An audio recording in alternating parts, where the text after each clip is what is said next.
Last week, we started a new series all about unpacking the next generation science standards, or the NGSS. And if you didn't listen because you didn't think it applies to you, remember, only 12% of states actually do a totally unique thing with their standards. So most likely, this does apply to you. And even if you are a part of that 12%, I think the best part about the NGSS is its three-dimensional nature and really getting us to think not just about what students need to learn content-wise, but the skills they need to have and the overarching themes that tie it all together.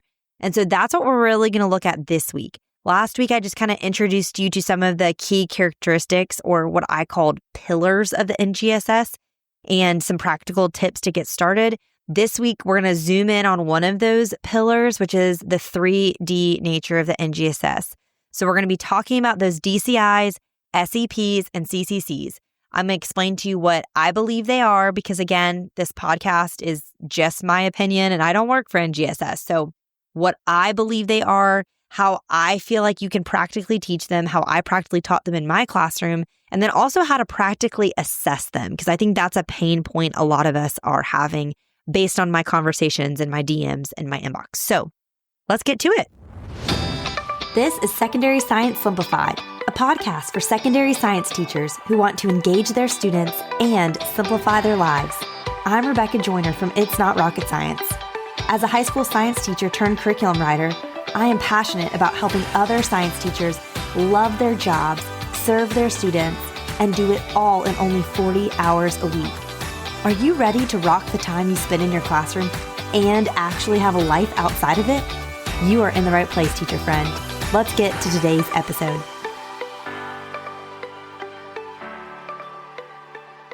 First, we're going to start by talking about the DCIs, because that's what I'm going to spend none of this podcast talking about. Because the DCIs, if you remember, are the disciplinary core ideas, or the content really is the simplest way to explain it. And I think most of us know the content. Most of us are probably doing more content than we need to do. And we know how to teach content and we know how to assess content. Content has never been the problem. Now, knowing exactly what content you need to teach and to what depth is tricky, but that's a bigger conversation than we're going to have today. So today I want to really focus more on the SEPs and the CCCs and what those look like practically. Because I think if you're switching from a more traditional set of standards to the NGSS, you're not going to have a hard time with the DCIs. You're going to have a harder time with the SEPs and CCCs. So let's get into that. So first, the SEPs, those science and engineering practices, those are the skills, okay? They are asking questions and defining problems, developing and using models, planning out and carrying investigations, analyzing and interpreting data using math and computational thinking, constructing explanations and designing solutions, engaging in argument for evidence, and obtaining, evaluating, and communicating information, okay? If you don't already, get you some digital sticky notes. They're like fake sticky notes that are in the background of your computer, and type those out so you have them to reference. These are the skills we're really supposed to be focused on. And the thing I love about these skills is it doesn't say use a microscope or, be able to titrate something. Although those might be things that you value and you want to make sure your students know how to do. These skills are not limited based on the resources you have available to you or the equipment you have available to you. Like any teacher can hit these skills. And I absolutely love that about this list. So how do we practically teach them? A teacher asked me, teaching skills at a higher level, like for an AP Chem class, feels easy. But teaching for maybe Chem 1 feels a lot harder.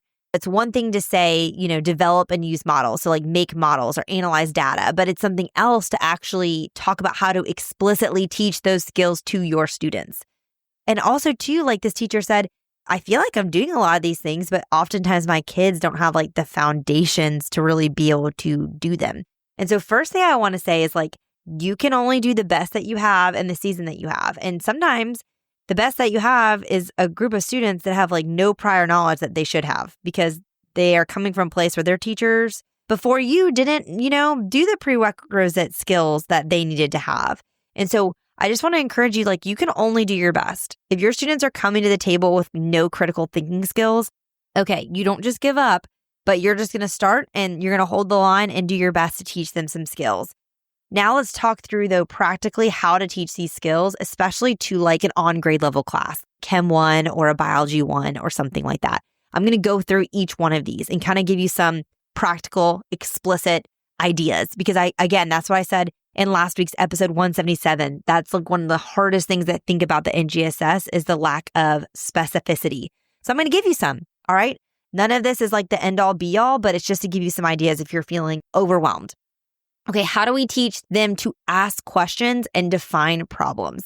I think one of the things that's going to get this happening is it has to be part of your classroom culture. Okay, I talk about this a ton in my culture mini course, but like you have to create a culture where discussions are like the norm. All day long, we will be having a dialogue. This is a back and forth. You're going to ask questions. I'm going to ask questions. We're going to both give each other answers. Like this is happening. That's something you can start from day one in your classroom.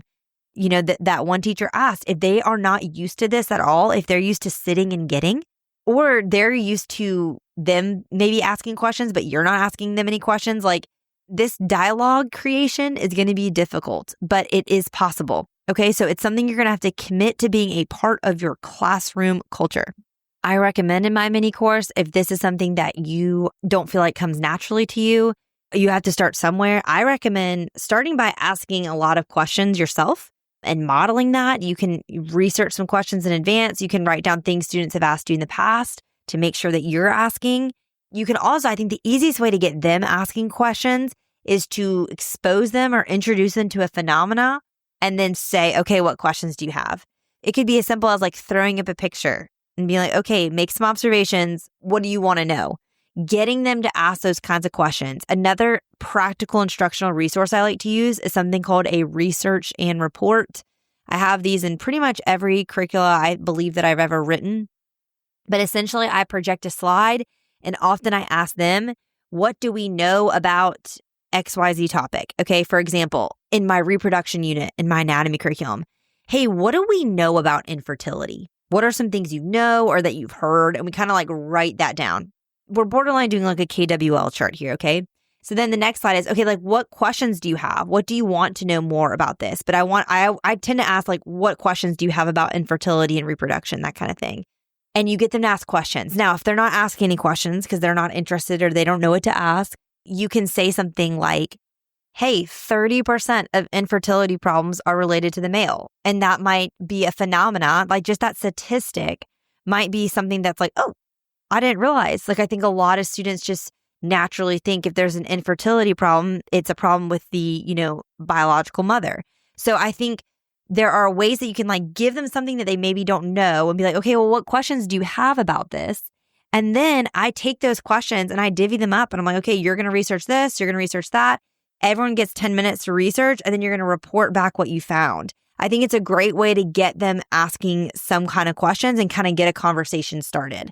So introducing a phenomena is a great way to get them asking questions. If you have any of my It's Not Rocket Science units, if you open that NGSS alignment guide, I have lists of phenomena that you can use. Like I'm even thinking right now in particular about one in the heredity unit in biology, which links a picture. And I think there might be a link to a video too about these two identical twins that look like so different and how that could be.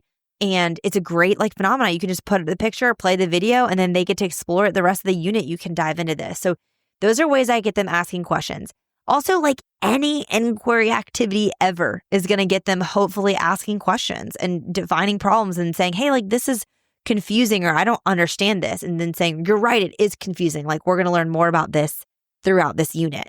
So those are ways you can get them to do the ask questions and define problems. Now let's talk about developing and using models. This is my favorite one, and I think it's the most often neglected because I think oftentimes we don't have the accurate definition of what a model is. Like we think model and we immediately think about the edible cell model we made in 7th grade life science, in 2001. Or you think model and you think about like the diorama you made of the Arctic biome. Again, in like your 9th grade biology class. Okay, that's not what we're talking about here. A model is just a helpful tool for representing ideas and explanations. So it's representing an idea or an explanation. It's anything that represents. Y'all, this could be a diagram, a drawing. It could be something physical. It could just be a mathematical representation. Like when you're writing out a chemical equation, that is a model. It represents what's happening in the chemical reaction that maybe they observe, okay? An analogy, a computer simulation, these are all models of things. So I think hopefully hearing that, even that definition opens your mind to like, oh, I'm doing more with models than I thought. Developing and using models isn't just giving them Play-Doh and being like, make something with the Play-Doh. Okay, I checked that box, okay? Doing that is great. But anytime, you guys, you're getting them drawing, they're labeling a diagram, okay? They're making some sort of chart. I love an analogy assignment, like any sort of analogy. I know you're using computer simulations. I know that you're using math. Like so many of you are using mathematical representations. All of that counts. But even if you're not and you're like, I still need more, then to get them drawing and labeling, which I love any sort of opportunity to draw and label because I just think it really engages those students that are so visual. But for models, like I love Pogles. You can look them up. I think Flynn is currently the distributor of Pogles, but don't quote me on that. I think it's changed since I started using them. But Pogles are great. I have a couple of like my own versions of them that I've written for the anatomy curriculum and chemistry curriculum, but I love them. The way the Pogles work, if you have never used one, is it's an inquiry learning activity and it's guided. So it's not full inquiry, but it's all based on models. So you will get a model. Students will get data, or they will get a graph, or they will get a diagram that they know nothing about. And then it gives them some questions. It supports them in using the model. So they're not developing a model here, but they're using a model. They have to answer questions about that. And through asking questions and answering questions and analyzing the model, they come to some learning understandings. And I just like am obsessed with how it engages their brains. And I just think it's such a unique way for them to learn. It's a lot slower than just like dumping direct instruction on them, but it's so effective. I used so many Pogles in my AP biology class, especially because I had such limited lab supplies. Pogles were a game changer for doing things that like were very student centered and just to decrease that direct instruction. I love them. Those are easy ways you can develop and using models. Now, the next three, easy, because if you're a science teacher, you're doing labs, you're doing these. You're planning and carrying out investigations, you're analyzing and interpreting data, you're using mathematics and computational thinking. Okay, so you're doing labs here. Now, I don't think every lab should be a full-blown inquiry investigation where they're designing the entire thing. I do think at least once a semester, I like to have them planning out a lab. But I think oftentimes the focus can be more on that analyzing and interpreting data. Like, hey, I'm going to support you in getting the data. Like, I'm going to give you some procedures, but then let's really look at the data. Let's really make sure we understand it, that you can draw conclusions from it, that going into the next one, you can construct an explanation, that kind of thing. I think that's really important to do. Back to that original question of like, how do we get students that have no background knowledge to analyze data? It's got to be practice. You got to do it over and over again, not just once. We need to constantly be showing them data. I think this is really important too. And it also goes back to that asking questions. Like we want them to get skeptical when they see statistics. So like at the top of this episode, when you heard me say 12% of states are doing unique standards, you should have been like, okay, like what do you mean 12%? Which are the states? Where did you find that information? We want them to ask those kinds of questions because they're going to be seeing stats and like claims all over the internet for the rest of their lives. We want them to ask questions about that data and we want them to understand how to interpret that data. Like go and look, go and see like, oh, okay. So you're saying 50%, of people experience something. Oh, well, like what was the sample size? And it's like, oh, it was like 50 people. So 25 out of 50. Okay, that is 50%, but it's only like the tiniest sample size ever.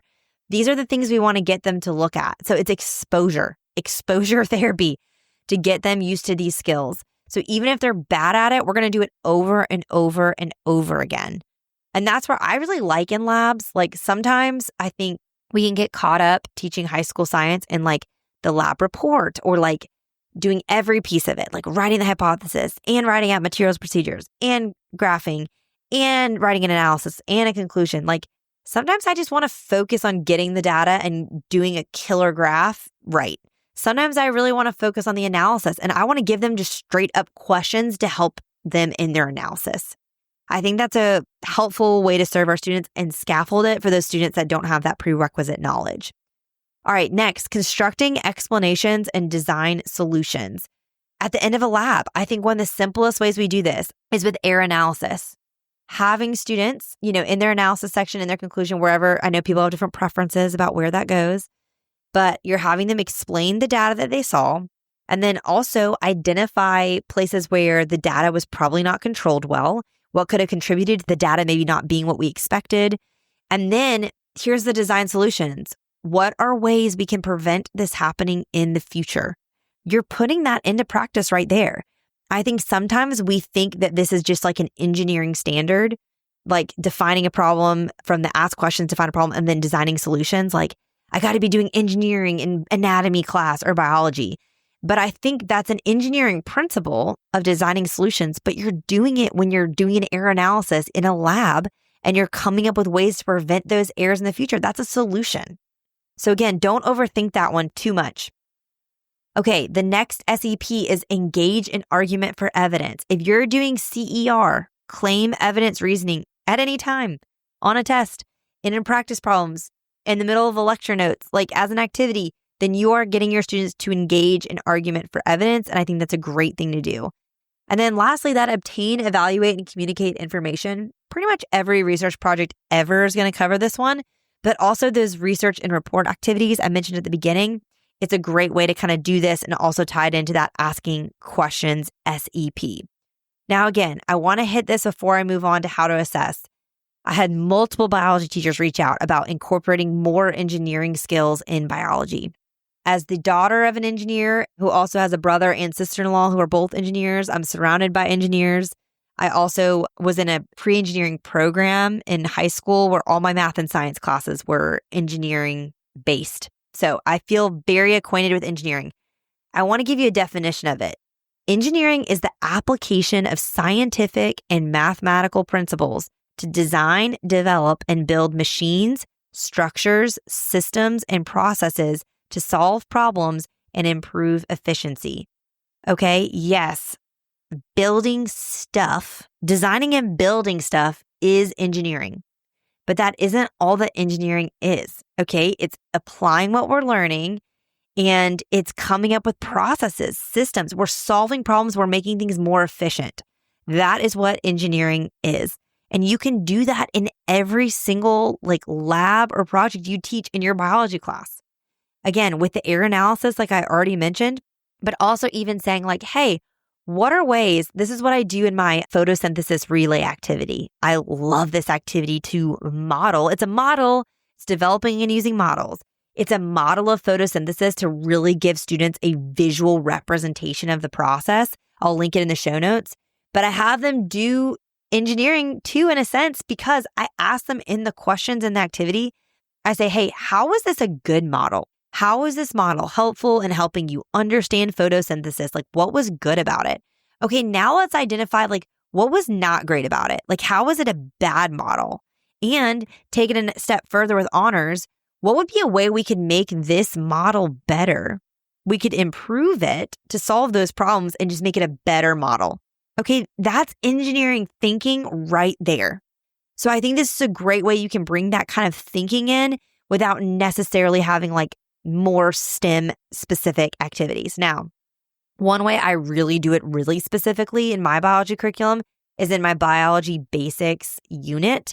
When we cover experimental design, I also introduce the engineering process and how it's a little bit different, but both of these are under that science umbrella. Because again, this is kind of an intro unit where we're doing a lot of skills and entry level science things to warm them up before we dive into macromolecules. I do have a specific engineering activity there where they build a water tower challenge. So I think that's a fun thing you can do at the beginning of the year. But then I think those thinking skills and those processing skills can be used all year long in everything else you're doing. Okay, let's talk about how to assess the SEPs. And then I promise I'll go faster for the CCCs because I know this is getting long. First, let me say this about assessments. Not everything has to be assessed on a test. You can assess these things in the lab. Formative assessments are still assessments, okay?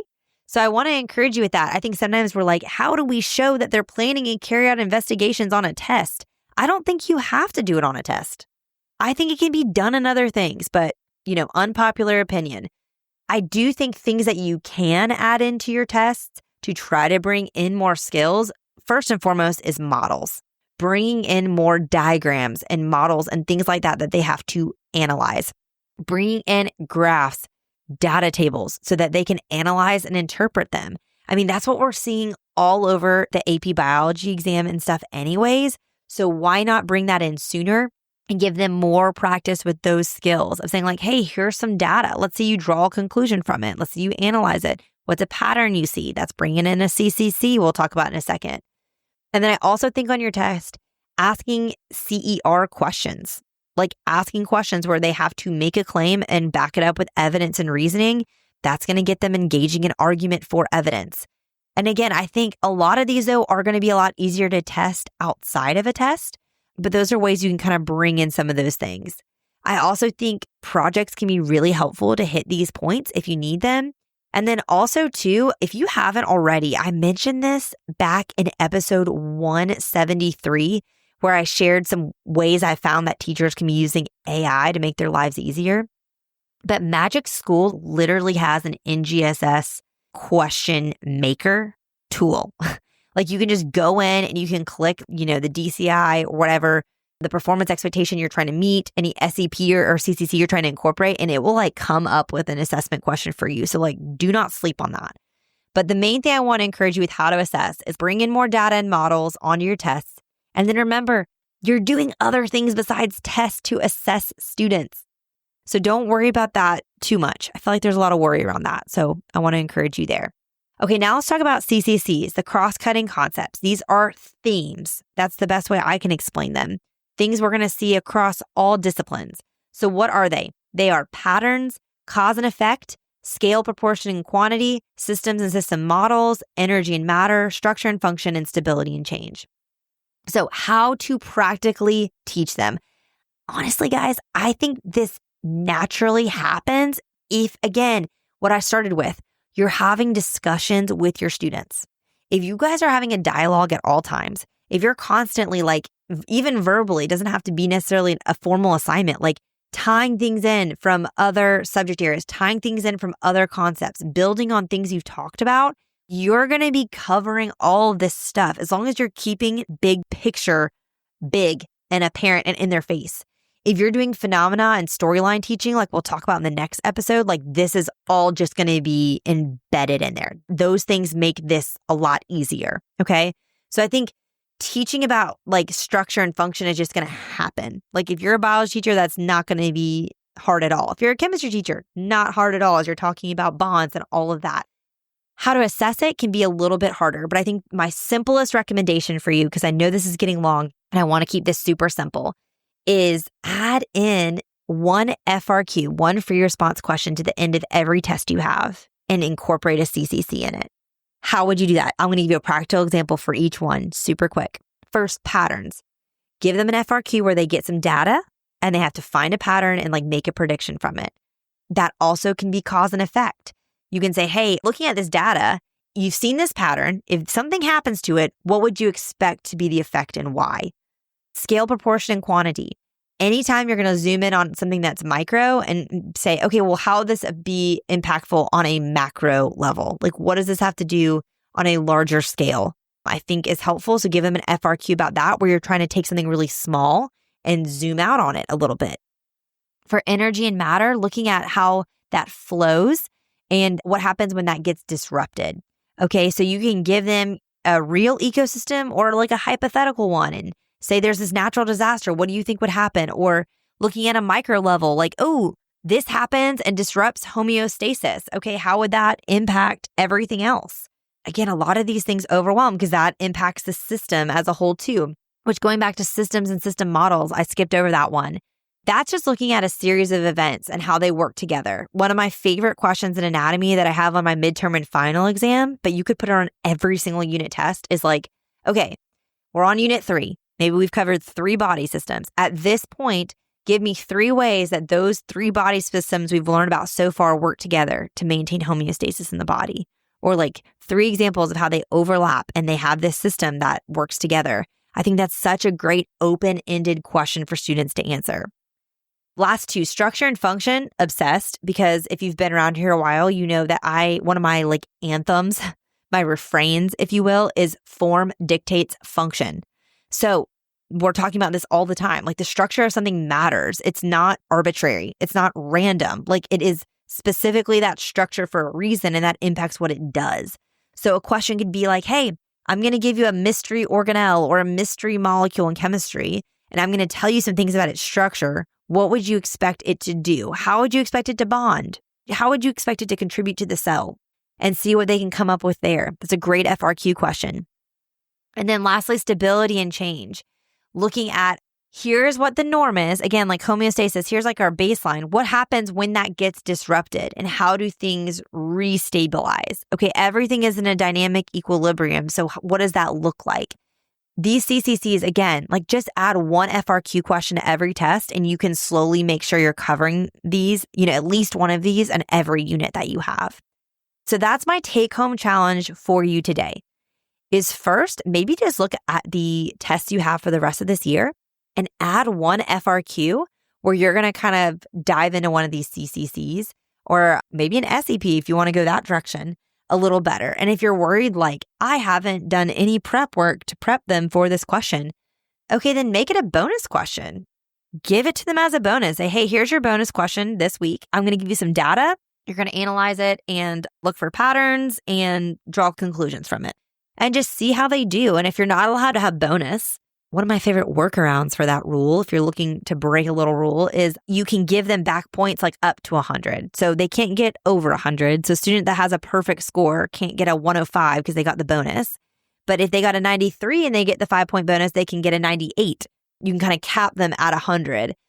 I like to do that. And it kind of takes the pressure off of like, hey, I want to try something new in my class. I want to try this FRQ edition, but I don't want to like mess my students up in the process. That's an easy way to do it. If you don't want to mess with your tests right now, go back to last week's challenge and take up one of those. Audit your instructional resources, list them all out and identify the SEPs and CCCs in each one and kind of see where some gaps are. And then second action step to take, like start filling those gaps. Pick just one, maybe look at one performance expectation as a whole that you are not doing well and come up with an instructional resource for it that fills the SEP and the CCC and the DCI it's covering. Or find an instructional resource that's already created by another teacher to fill that void. But let's just do one practical thing between now and next week's episode. I think you'll feel really accomplished by like making strides in that area. And then make sure to come back next week because we're going to talk more. We're going to keep unpacking the NGSS and looking at phenomena and storylines. So I would love to have you back and be in your earpods then. And until then, you can find anything I've mentioned in the show notes at itsnotrocketscienceclassroom.com/episode 178. And I would love it if you would leave a review today. If you've never really realized how much you're already doing of these SEPs and CCCs and you feel encouraged by this episode, like, oh, I'm doing better with this than I thought, then I would love if you leave a review today. All right, teacher friends, that wraps up today's episode. If you're looking for an easy way to start simplifying your life as a secondary science teacher, head to itsnotrocketscienceclassroom.com/challenge to grab your classroom reset challenge. And guess what? It's totally free. Thanks so much for tuning in, and I'll see you here next week. Until then, I'll be rooting for you, teacher friend.